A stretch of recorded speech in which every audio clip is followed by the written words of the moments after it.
উদ্দেশ্যহীনভাবে এই প্যান্ডেল তৈরি হয় নাই। এই প্যান্ডেল উদ্দেশ্যহীনভাবে বানানো হয়েছে? এই মাইক উদ্দেশ্যহীনভাবে বানিয়েছে? এই মোবাইল উদ্দেশ্যহীনভাবে বানিয়েছে? এই কাগজটাও উদ্দেশ্যহীনভাবে বানানো হয় নাই। এই বোতলটাও উদ্দেশ্যহীনভাবে বানানো হয় নাই। যেখানে দুনিয়াতে এক জাররা থেকে জাররা কোনো বস্তু আল্লাহ তাআলা উদ্দেশ্যহীনভাবে বানান নাই, সেখানে আমাকে জামিউল খালায়েক, সমস্ত মাখলুকের পরিপূর্ণ সিফাত দিয়ে পৃথিবীতে যত মাখলুককে যত যোগ্যতা দিয়েছেন, আমাকে তার সবটা একসাথে দিয়েছেন। যত মাখলুককে যত কিছু করার যোগ্যতা দিয়েছেন, বনি আদমকে আল্লাহ তাআলা একজনকে তার সবটা করার যোগ্যতা দিয়েছেন। সেই বনি আদমকে আল্লাহ তাআলা উদ্দেশ্যহীনভাবে ছেড়ে দিবেন, এটা তো হইতে পারে না। আলাম ইউখলাকু আবাথা, তোমাদেরকে উদ্দেশ্যহীনভাবে বানানো হয় নাই। আলাম ইউতরাকু সুদান, তোমাদেরকে অনর্থক ছেড়ে দেওয়া হয় নাই।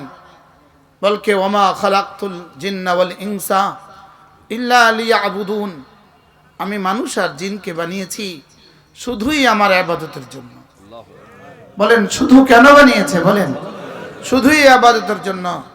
প্রশ্ন হবে, আমাকে যদি ইবাদতের জন্যই বানিয়ে থাকেন, আমি বাকি সমস্ত কাজগুলো করব কেন? আমাকে ইবাদতের জন্যই বানিয়েছেন, আমি খেতে কাজ করব কেন? ইবাদতের জন্যই বানিয়েছেন, আমি গরু পালবো কেন? ইবাদতের জন্যই বানিয়েছেন, আমি রিক্সা চালাবো কেন? ইবাদতের জন্যই তো বানিয়েছেন, তো আমি ড্রাইভ করব কেন? ইবাদতের জন্যই তো বানিয়েছেন, আমি বাকি শিক্ষকতা করব কেন? আমি বাকি সমস্ত কাজগুলো কেন করব? আমাকে তো বানিয়েছেন শুধুই ইবাদতের জন্য, বাকিগুলো আমি করব কেন? উত্তর হলো, বাকিগুলো করব আমার মূল ইবাদতের সহযোগিতার জন্য। বলেন বাকিগুলো কেন করব? বলেন মূল ইবাদতের কি করার জন্য? সহযোগিতার জন্যই আমি বাকি কাজগুলো করব। আমি গরু চড়াবো কেন? আমার নামাজের সহযোগিতার জন্য গরু চড়াবো। ওই গরু দুধ দিবে, ওই গরুর দুধ আমি বাজারে বিক্রি করব, ওই দুধ দিয়ে চাল কিনবো, ডাল কিনবো, ইত্যাদি ইত্যাদি কিনবো, কিনে খাবো, খেয়ে আমি দাঁড়াবার ক্ষমতা পাবো, ওই দাঁড়ানো দিয়ে আমি নামাজে দাঁড়াবো। কি ভাই? এজন্য কোনো জানোয়ারের কোনো ইবাদত নাই, এজন্য জানোয়ারের কোনো কর্মও নাই। কোন জানোয়ারের কোনো কাজ আছে? বলেন কেন জানোয়ারের কাজ নাই? বলেন মূল উদ্দেশ্য যেহেতু নাই, তো তার উদ্দেশ্যের সহায়কও কিছু নাই। মূল ক্রিয়া না থাকলে সহায়ক ক্রিয়ার কোনো দাম নাই। কি? মূল ক্রিয়া না থাকলে অক্সিলারি ভার্বের কোনো দাম নাই। মূল ক্রিয়ার দাম, মূল ক্রিয়ার দাম আছে। মূল ক্রিয়ার জন্য অক্সিলারি ভার্ব হলো সহায়ক। যদি সহায়ক না থাকে মূল ক্রিয়া সম্পূর্ণ হয় না, আর মূল ক্রিয়া না থাকলে সহায়ক ক্রিয়া থাকলেও কোনো দাম নাই। কি বলছি বলেন? বুঝে থাকলে বলুন তো দেখি, মূল ক্রিয়া কি? বলেন ইবাদত। আবার বলেন মূল ক্রিয়া কি? আমাদেরকে বানিয়েছে কেন? বলেন ইবাদতের জন্য বানিয়েছে। তো আমি খেতে চাষ করতে যাব কেন? ইবাদতের সহযোগিতার জন্য। যদি খেতে কেউ কাজ না করে, তাহলে খাবে কি, পড়বে কি, থাকবে কি? ওই বেচারা শেষ পর্যন্ত নামাজ পড়বে কিভাবে? কি ভাই? তার সাহারিও নাই, ইফতারও নাই, 3 দিন লাগায়া নাই, তো সে রোজা রাখবে কিভাবে? তাহলে বোঝা গেছে তার খাবার লাগে, খাবারের জন্য ক্ষেত লাগে, খাবারের জন্য রিক্সা লাগে, খাবারের জন্য সিএনজি লাগে, খাবারের জন্য আলু তুলতে হয়, খাবারের জন্য আলু লাগাইতে হয়, খাবারের জন্য রসুন লাগাইতে হয়। কি ভাই? রসুন কি জিন্দগির মাকসাদ? আপনাদের এই সমাজে রসুন লাগানো হয় কিনা বলেন? আমি রাজবাড়ি যাই, রাজবাড়ি শুধু পেঁয়াজ লাগায়, আপনাদের এখানে শুধু রসুন লাগায়। ভোলা গেলে শুধু তরমুজ লাগায়, ভোলা গেলে শুধু কি, ভোলা পটুয়াখালী গেলে শুধু তরমুজ লাগায়। তাহলে আপনাদের কি, আপনাদের রসুন কি জীবনের উদ্দেশ্য? জোরে বলেন। আমি রসুন তো খাবারেরও একমাত্র উদ্দেশ্য। কি বলেন? খানা তো রসুন ছাড়া খানা হয় না, বলে কি হয় না? এটা উপাদান, শুধু খাবারকে মজা করার একটা উপাদান। বলেন খাবারকে মজা করার একটা কি একটা 70 ভাগের 1 ভাগ আর কি। খাবারের 70 ভাগের কি 1 ভাগ। খাবারের 70 ভাগের 1 ভাগের জন্য যদি এত আয়োজনের প্রয়োজন হয়, যে ইবাদত আমার মাকসাদ, সেজন্য কত আয়োজনের প্রয়োজন? সুবহানাল্লাহ বলেন। রসুন কি চাউল, ভাত? রসুন ছাড়া ভাত হয় না, হয় না? হয় না বলেন। রসুন কি ফরজ? অবিচ্ছেদ্য অংশ। লেকিন এর জন্য কত আয়োজন? এটা শুধু আনুষঙ্গিক বিষয়, বুঝেন নাই কথা।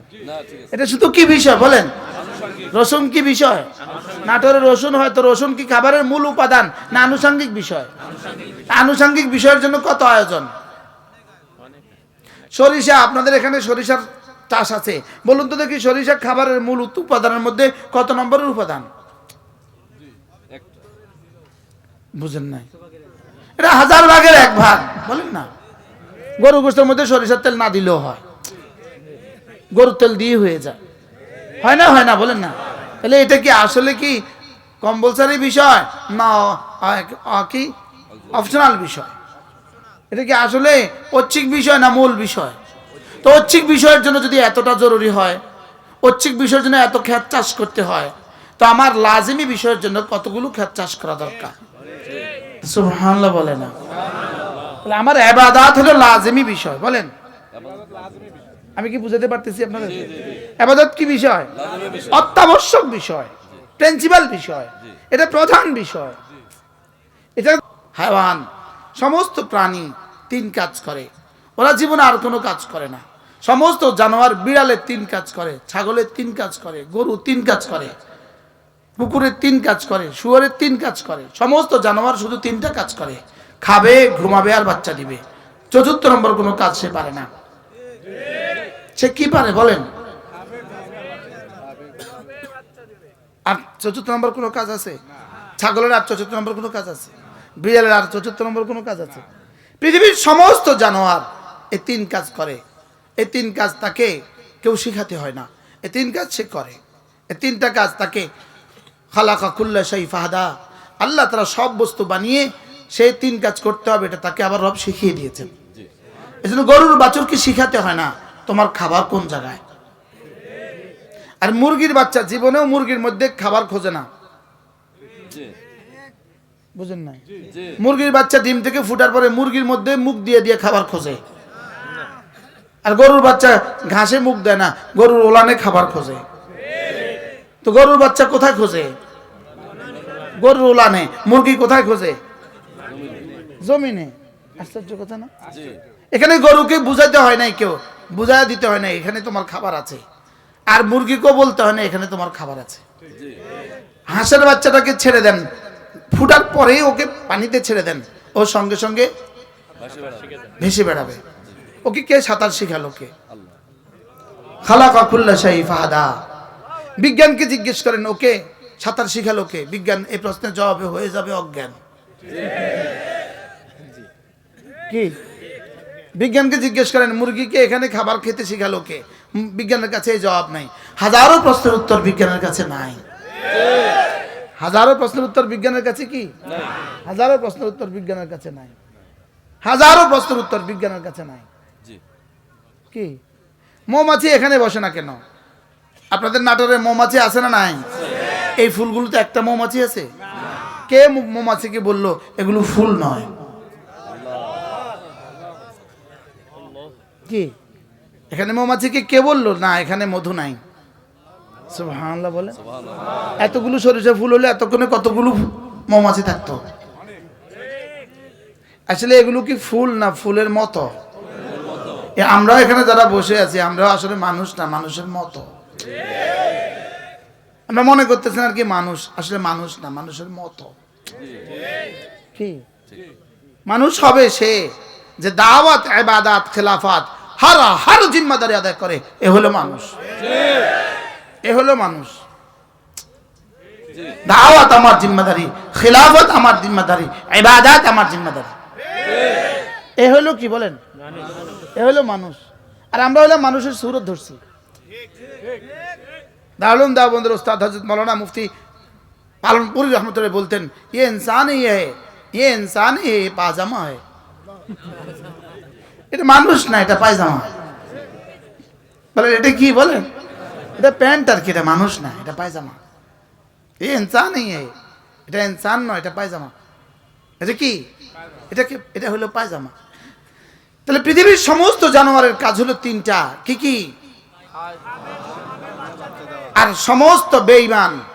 এরপরে জানোয়ারের পরে পৃথিবীতে যত মানুষ আছে সমস্ত মানুষ 2 ভাগে বিভক্ত, মূলত 2 ভাগে বিভক্ত। মুমিন আর বেঈমান বলেন। আমি কাফের শব্দ বলি না, ওরা আমাদের মুখ থেকে কাফের শুনতে শুনতে এখন কাফের শুনলে চমকে ওঠে, এই জন্য শব্দ পাল্টায় দিছি, ইমানদার বেঈমান বলেন। কি বলছি বলেন? একবার ইন্ডিয়াতে বয়ান করছিলাম, লিখে দিয়েছে বিএসএফ, লিখে দিয়েছে কাফের শব্দ বলতে পারবে না, জেহাদ শব্দ বলতে পারবে না। আমি একবারও কাফের বলি নাই, একবারও জেহাদ বলি নাই, শুধু বেঈমান বলছি আর শুধু আল্লাহ রাস্তায় কোরবানি বলছি।